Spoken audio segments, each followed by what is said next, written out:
Assalamualaikum warahmatullahi wabarakatuh.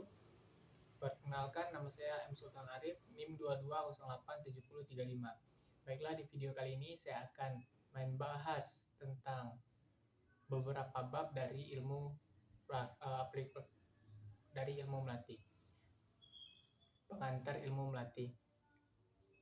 Jadi di bab pertama kita akan menjelaskan tentang ruang lingkup ilmu melatih. Apa sih? Sebelum kita masuk di dalam ruang lingkup ilmu melatih, kita harus tahu tentang ilmu melatih itu. Apa yang disebut dengan ilmu melatih? Jadi ilmu melatih adalah ilmu pengetahuan olahraga yang membahas dan mempelajari tentang masalah atlet, latihan atlet, serta prestasi atlet, dan bagaimana cara mempertahankan dan meningkatkan prestasi tersebut. Jadi inti dari ilmu melatih itu bagaimana ilmu yang mempelajari tentang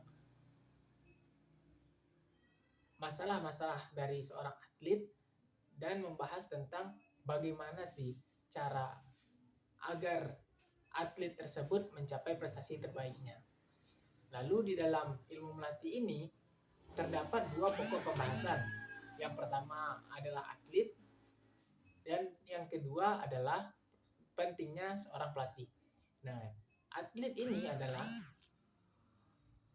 seorang individu. Atlet adalah seorang individu yang mengikuti proses latihan sesuai dengan cabang olahraga yang ia tekuni guna mencapai prestasi terbaiknya. Nah, atlet di sini yang dikatakan sebagai objek, orang yang melakukan suatu aktivitas.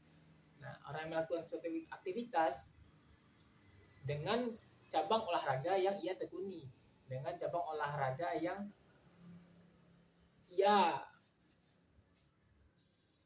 tekuni dengan baik, gunanya mencapai prestasi yang lebih baik, mencapai prestasi yang maksimal. Nah, yang kedua, pentingnya pelatih. Kita harus tahu dulu pelatih itu apa sih.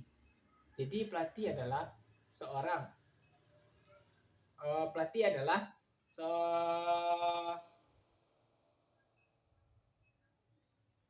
seorang yang berfungsi untuk mempersiapkan atlet baik dalam kondisi fisik, taktik, teknik maupun mental seorang atlet. Nah, jadi di sini apa sih gunanya seorang pelatih itu? Apa sih pentingnya seorang pelatih itu? Nah, pelatih itu sangat berperan penting dalam kesuksesan seorang atlet. Ketika seorang atlet itu sukses, atlet tersebut suksesnya itu tidak diraih dari dirinya sendiri. Ada seorang pelatih yang membantu, yang melatih, yang mempersiapkan dan berperan penting dalam kesuksesannya. Karena pelatihlah yang membangun kepribadian seorang atlet, yang membangun kesuksesan seorang atlet dari atlet itu berada di posisi terendah sampai mencapai prestasi terbaiknya. Jadi pelatih ini sangat penting, sangat berpengaruh dalam kesuksesan seorang atlet.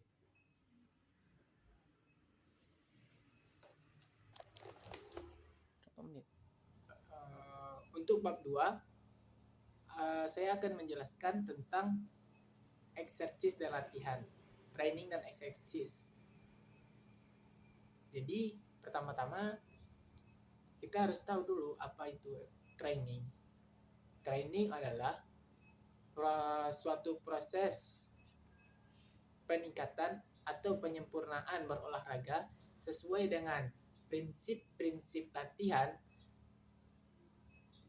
sesuai dengan prinsip-prinsip latihan sesuai dengan prinsip-prinsip latihan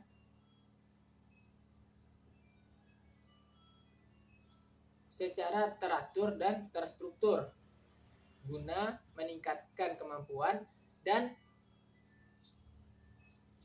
kesiapan seorang atlet. Jadi sebelum atlet itu terjun di dunia profesional, di kancah profesional, atlet tersebut harus mengalami yang namanya training atau latihan dengan tujuan agar keterampilannya, agar kemampuannya bisa meningkat supaya bisa mendapatkan prestasi yang maksimal, prestasi yang terbaiknya atau top performance. Lalu exercise. Exercise adalah suatu kegiatan yang dilakukan secara berulang-ulang dalam waktu yang lama dengan program latihan yang tepat yang berdampak pada peningkatan kualitas atlet sehingga prestasinya maksimal. Nah, jadi exercise ini bedanya training dan exercise yaitu kalau training itu proses latihannya hanya dengan prinsip-prinsip latihan. Nah, kalau exercise itu lebih ke latihan yang dilakukan secara berulang-ulang dalam waktu yang cukup lama. Nah, kalau training itu hanya latihan saja, kalau exercise itu latihannya dilakukan secara berulang-ulang atau dilakukan secara yang dilakukan dengan beberapa kali latihan tersebut dilakukan. Jadi hari ini misalnya latihan fisik, 2 hari ke depan fisik lagi, 2 hari ke depan fisik lagi.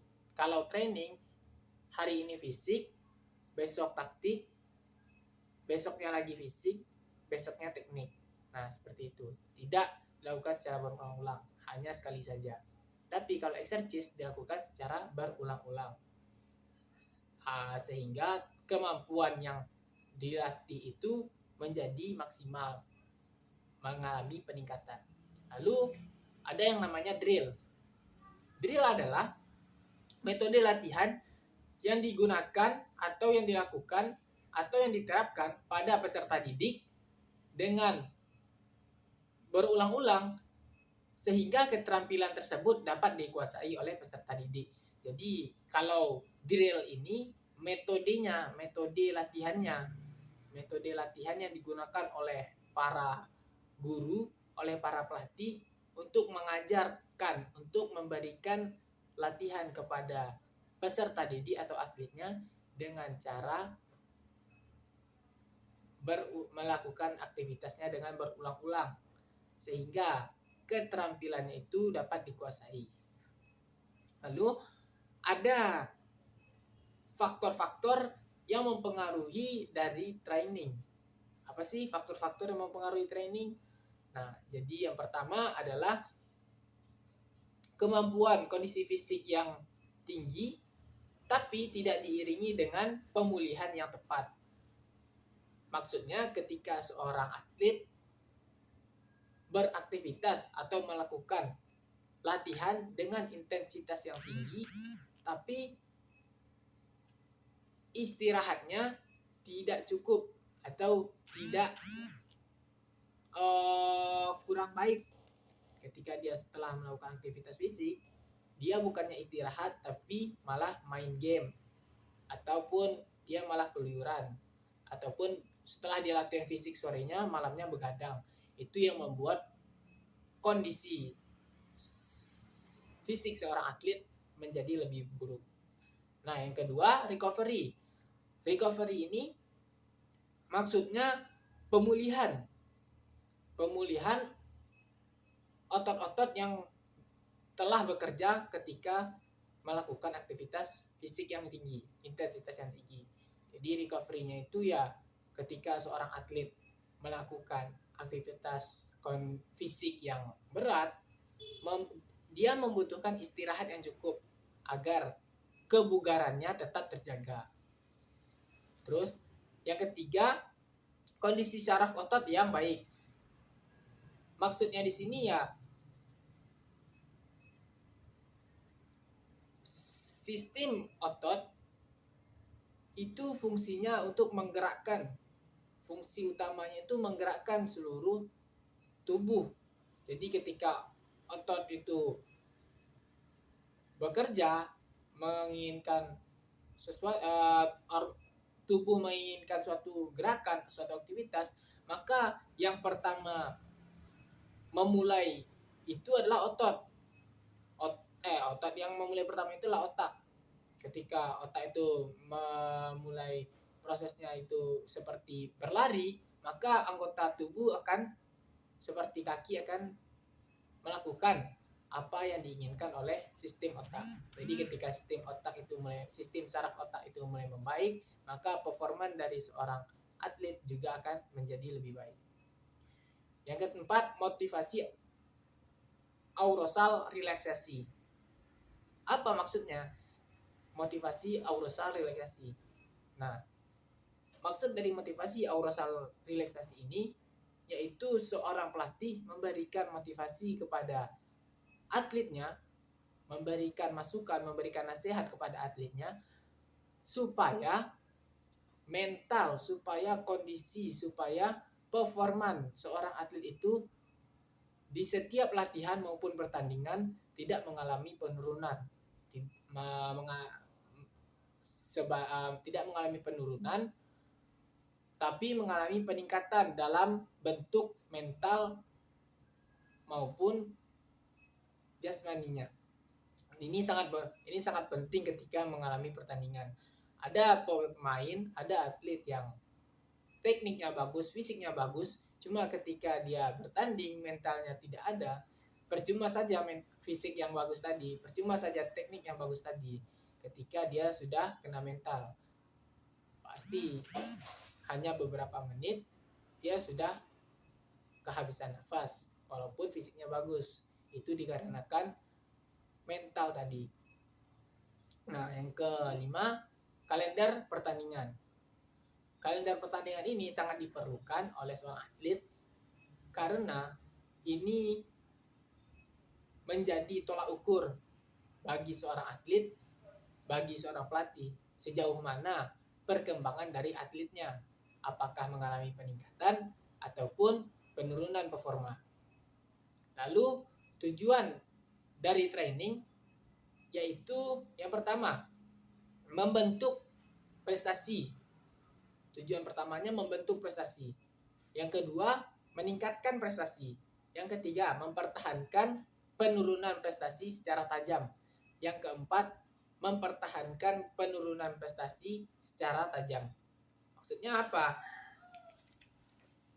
Seorang atlet itu, seorang pelatih membina atletnya, yaitu gunanya, tujuannya itu menciptakan, membentuk, membuat prestasi dari atletnya. Setelah dia menciptakan prestasi, setelah dia membuat prestasi, setelah dia membentuk prestasi, lalu pelatih itu melakukan bagaimana cara prestasi dari atletnya tersebut bisa meningkat. Ketika prestasi atletnya itu sudah meningkat, guna pelatih tersebut yaitu mempertahankan penurunan prestasi agar tidak meningkatkan penurunan prestasi secara tajam. Mempertahankan penurunan prestasi secara tajam. Maksudnya apa? Ketika seorang atlet itu mengalami penurunan prestasi, yang dilakukan pelatih ini bagaimana cara supaya prestasinya itu tidak langsung drop, tidak langsung mengalami penurunan yang cukup drastis. Nah, jadi ya penurunan prestasi, cuma tidak langsung habis gitu, masih ada sisa-sisanya. Misalnya dari dia juara 1 mendapat medali posisi pertama, medali emas, mungkin penurunan prestasinya di medali perak ataupun di nomor 2 atau di nomor 3. Itu penurunan prestasinya. Ya tidak langsung drop atau sama sekali tidak mendapatkan medali. Nah, yang keempat, mencegah penurunan prestasi agar tidak mencegah penurunan prestasi secara tajam. Nah, setelah dia mempertahankan prestasinya agar tidak menurun secara tajam, lalu tujuan dari seorang pelatih dalam latihan itu ya mencegah prestasi atletnya itu supaya tidak mengalami penurunan secara drastis. Jadi setelah dia mempertahankan prestasinya di nomor 2, nomor 3, gunanya itu jangan sampai prestasinya itu langsung habis. Tetap stabil di nomor 2, nomor 3. Kalau bisa mengalami peningkatan lagi. Lalu tujuan training. Tadi tujuan training. Sekarang tugas pokok seorang training. Yang pertama, membentuk kepribadian. Membentuk kepribadian ini sangat diperlukan dalam kesuksesan seorang atlet. Atlet yang hebat, atlet yang profesional itu pasti memiliki kepribadian yang baik. Baik itu ketika bersama teman-temannya, baik ketika dia bersama pelatih ataupun dengan orang lain. Dia mencerminkan, memberikan perilaku yang baik. Itulah perilaku yang rendah hati, perilaku yang sopan. Itulah poin penting dari seorang atlet yang sukses. Yang kedua, mempersiapkan kondisi fisik. Untuk tugas dari seorang pelatih, tugas dari seorang coach untuk menciptakan prestasi bagi atletnya, yang pertama itu mempersiapkan kondisi fisiknya. Nah, kondisi fisik seorang atlet ini dapat dilihat dari daya tahan tubuhnya, dari kelenturannya, kelincahannya, akselerasinya, accessibility-nya, itu semua dan lain-lain. Itu semua harus dipersiapkan oleh seorang pelatih.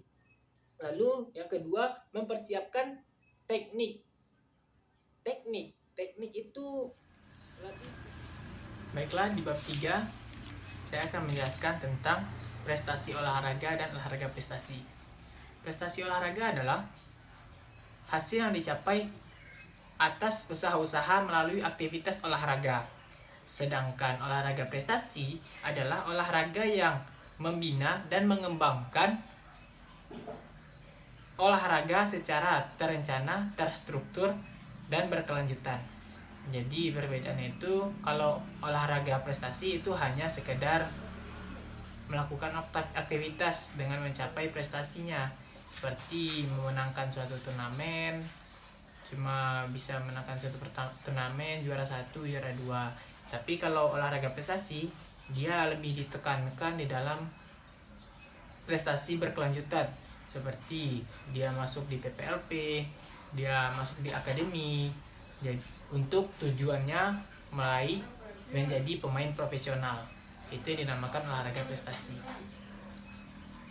Lalu dalam prestasi olahraga terdapat beberapa komponen.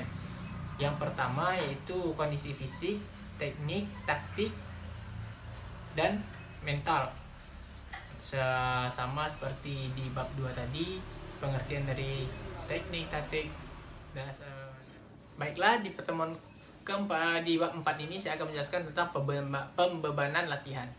Pembebanan latihan merupakan suatu kegiatan, suatu kewajiban, suatu keharusan yang dilakukan oleh atlet yang dipengaruhi oleh dorongan dari dalam maupun luar diri atlet sebagai akibat dari latihan. Dorongan dari luar, dari dalam itu ada 2 faktor yang mempengaruhi, yaitu dorongan fisik dan dorongan psikis. Jenis beban latihan terbagi 2, yaitu beban dalam dan beban luar. Beban dalam terdiri dari mental, seperti beban pikiran, perasaan, stres, dan lain-lain. Kemudian beban luar terdiri dari latihan barbel, dump, lari, lompat, dan lain-lain. Karakteristik beban latihan menurut Saifuddin pada tahun 2011, yang pertama ada namanya intensitas latihan. Intensitas ini seperti berapa intensitasnya ini, tinggi, rendah, atau sedang. Lalu ada namanya volume latihan. Volume latihan ini